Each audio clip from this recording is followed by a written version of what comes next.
Anda kembali di Apa Kabar Indonesia Siang, pemirsa. Seorang petugas pemadam kebakaran Kota Depok yang mengeluhkan banyaknya peralatan dan mobil pemadam kebakaran yang rusak. Kondisi tersebut dinilai sangat mengganggu dalam melayani masyarakat. Assalamualaikum warahmatullahi wabarakatuh. Selamat datang di Room Tour kembali. Dinas Pemadam Kebakaran. Inilah video seorang petugas pemadam kebakaran Kota Depok menunjukkan peralatan yang rusak di sejumlah kantor pemadam kebakaran Kota Depok. Selain gergaji, petugas juga menunjukkan rem tangan mobil pemadam yang tak berfungsi.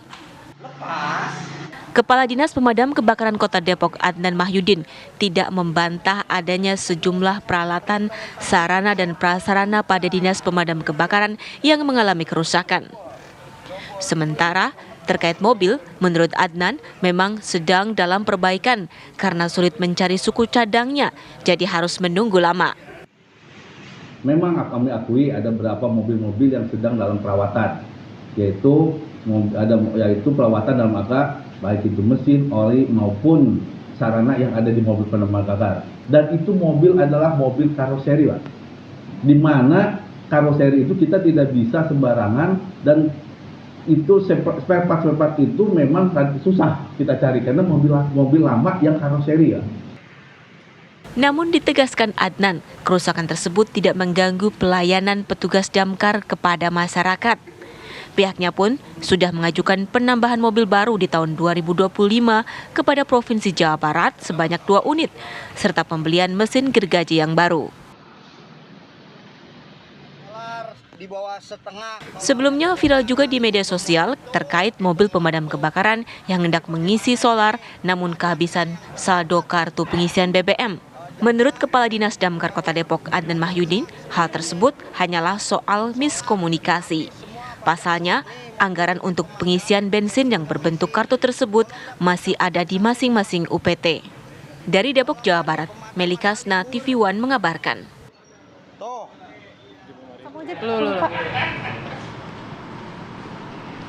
Ya, pemirsa, kami ajak Anda langsung bergabung bersama dengan petugas Damkar Depok. Sudah ada Pak Sandi yang sudah tersambung melalui sambungan virtual. Pak Sandi, selamat siang. Selamat siang, Mbak. Pak Sandi, mungkin bisa diinformasikan, Pak, ini apa saja yang mengalami kerusakan? Apakah benar mobil damkar dan banyak peralatan yang juga nampaknya rusak di sana? Iya, betul, Mbak. Itu betul. Kalau untuk unitnya boleh dijabarkan nggak Pak apa saja? Ya, seperti rem tangan, Mbak. Rem tangan itu kan berguna untuk operator pada saat menuju TKP dan juga dalam perjalanan. Itu kan membahayakan, Mbak. Masa kita mau menolong masyarakat, ya jadi berbahaya gitu. Istilahnya selama ini sudah mengeluh anggota gitu. Tapi istilahnya belum ada perbaikan gitu, Mbak. Nah, kalau misalnya kata Kadis dan pejabat yang lain kan kita butuh SOP apa segala macam peraturan gitu. Tapi ya gimana, Mbak? Kalau untuk ikutin aturan seperti itu, bahasa mereka ya gitu. Laporan warga kan kami nggak mau tahu, Mbak. Taunya kan warga kita lapor, pemadam harus datang. Seperti itu, Mbak. Baik, Bang Sandi, tapi kenapa diposting di sosial media tapi tidak dilaporkan langsung begitu ke dinas terkait mungkin untuk langsung dibenahi? Ya, kalau untuk laporan sendiri kami sudah lapor, Mbak. Udah berbulan-bulan yang lalu, bahkan ada alat yang sudah bertahun-tahun nih, Mbak ya. Itu kita udah melapor dan udah bikin nota dinas, sampai pegel kita bikin nota dinas, ngetik, bahkan tulis tangan, bahkan mulut kita juga sampai berbusa ngomongnya gitu. Sampai ke sana, tapi ya itu tindak lanjutnya kurang, Mbak. Sedangkan kan kita panggilan masyarakat terus-menerus. Seperti itu, Mbak. Jadi bisa dikatakan langkah yang diambil oleh Pak Sandi ini merupakan langkah terakhir yang mungkin bisa dilakukan lantaran tidak ada yang mendengar begitu keluhan-keluhan dari Pak Sandi dan juga teman-teman di sana. Ya, ini Mbak.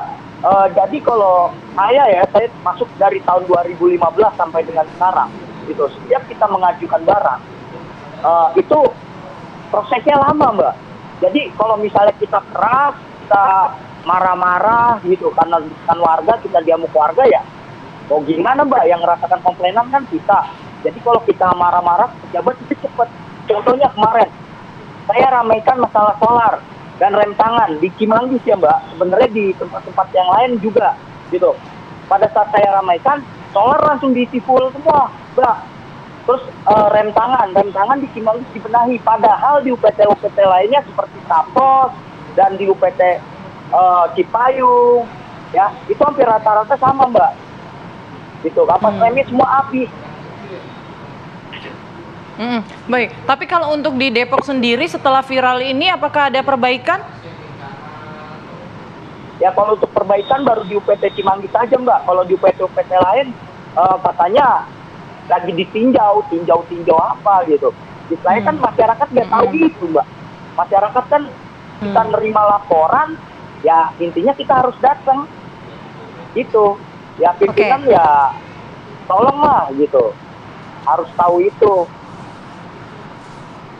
Pak Sandi, kami mendapatkan informasi setelah video dari Pak Sandi ini viral, ada yang kemudian sempat dipanggil begitu untuk dimintai keterangan berkaitan dengan keluhan-keluhan curhatan dari Pak Sandi sebelumnya. Ya, betul Mbak. Gitu. Istilahnya kami dapat suratnya itu isinya pembinaan gitu. Apakah salah kami ya anggota Damkar menyuarakan suatu kebenaran tapi harus dibina? Yang dibina itu harusnya pejabatnya dong. Harusnya dibenahi. Gitu, bukan kami yang dibina. Seperti itu Mbak. Bahkan teman saya juga kena imbasnya Mbak. Gitu, hanya karena memegang video, di video kan dia dipanggil. Dan bahkan teman saya 2 orang menerima senso Mbak. Bantuan dari masyarakat, seorang YouTuber untuk dikirim ke UPT Cimanggis ya, dan mereka foto itu dipanggil juga. Makanya pejabat Damkar tuh dan pejabat lainnya ya tembusannya dari BKSDM, dari kepala bidang berjiwa besar lah gitu. Jangan libatkan orang-orang. Kalau mau serang saya aja gitu. Jangan libatkan teman-teman saya. Kalian harus berjiwa besar. Baik, Pak Sandi, tapi begini, pernah tidak ada pengalaman mungkin pada saat ingin bertugas begitu ada kendala-kendala tertentu akibat rusaknya peralatan dan juga kendaraan ini? Banyak Mbak gitu. Kalau saya uraikan gitu, nggak bisa saya sebutin satu-satu. Istilahnya banyak. Saksinya ya warga gitu. Warga dan masyarakat yang pernah kita tolong. Lihat aja pemadam seadanya Mbak. Ya nggak. Bahkan alat-alatnya pun ya misalnya alat rusak kita pakai secara maksimal Mbak. Gitu. Istilahnya kita kayak MacGyver aja gitu. Mbak, alat apaan aja jadi gitu. Selama kita bisa nyelamatin masyarakat, ya intinya kayak gitu Mbak. Saksinya ya masyarakat yang nilai, yang pernah kita tolong, apa alat-alatnya tersebut, gitu. Baik, itu kan keluhan-keluhan yang sebetulnya ingin ditindaklanjuti oleh Pak Sandi dan juga teman-teman, Pak. Langkah selanjutnya untuk kemudian bisa mewujudkan keluhan-keluhan tersebut. Ini apa yang akan dilakukan, Pak? Mengingat juga sudah dapat surat pembinaan yang dikirimkan. Ya, kalau untuk surat pembinaan itu juga saya pertanyakan Mbak, gitu. Apa sih yang perlu dibina dari kami, ya kan? Apakah menyuarakan kebenaran itu kita harus dibina, ya kan? Seperti itu Mbak. Uraiannya harus jelas gitu. Mereka tiba-tiba manggil pembinaan apa? Pembinaan apa? Kami juga pas pikir gila, parah gitu. Gimana ya? Ya bingung kita, gitu Mbak. Baik, terima kasih banyak Bang Sandi. Semoga keluhan-keluhan ini dapat perhatian ya dari dinas terkait ataupun juga pemerintah setempat. Terima kasih sudah bergabung bersama kami di Apa Kabar Indonesia Siang. Bentar, Mbak. Ini pertanyaan. Oke, singkat saja ya. Ya, saya mohon pertanyaan kepada Bapak Kapolri, Bapak Jagung, dan Bapak Ketua KPK.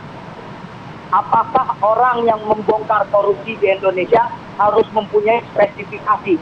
Apakah orang itu harus bersih, ya, dan tidak punya dosa? Terima kasih banyak Pak Sandi atas waktunya di Apa Kabar Indonesia Siang. Semoga apa yang diharapkan oleh Pak Sandi ini bisa didengar. Terima kasih Pak, semoga sehat selalu. Selamat siang.